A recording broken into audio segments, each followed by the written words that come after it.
श्री सरस्वती स्तोत्रम्।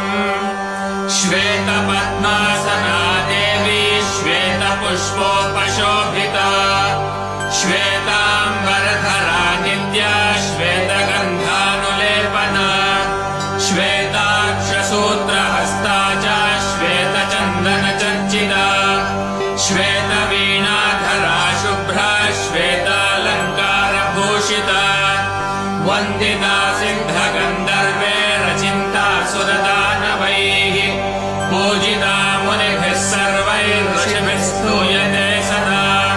स्तोत्रेणादेन तां देवीं जगद्धात्रीं सरस्वतीं ये